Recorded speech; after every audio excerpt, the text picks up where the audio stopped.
జూబ్లీహిల్స్లోని CM Revanth Reddy నివాసంలో గణతంత్ర దినోత్సవం ఘనంగా జరిగింది. జాతీయ జెండాను సీఎం రేవంత్ రెడ్డి ఆవిష్కరించారు. ప్రజలందరికీ గణతంత్ర దినోత్సవ శుభాకాంక్షలు తెలిపారు.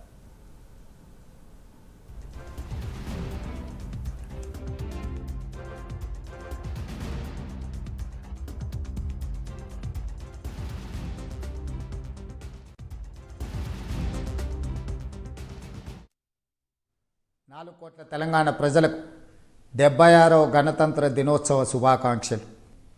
డాక్టర్ బాబాసాహెబ్ అంబేద్కర్ గారు ఈ దేశ ప్రజలకు అందించిన రాజ్యాంగం 75 వసంతాలు పూర్తి చేసుకొని 76వ వసంతంలో అడుగుపెడుతున్న సందర్భంగా 4 కోట్ల తెలంగాణ ప్రజల ఆశీర్వాదంతో ఏర్పడ్డ ప్రజాపాలన ఇందిరమ్మ రాజ్యం ఈరోజు 4 నూతన సంక్షేమ పథకాలను ప్రవేశపెడుతుందని మీ అందరికీ తెలియజేయడానికి సంతోషపడుతున్నాను.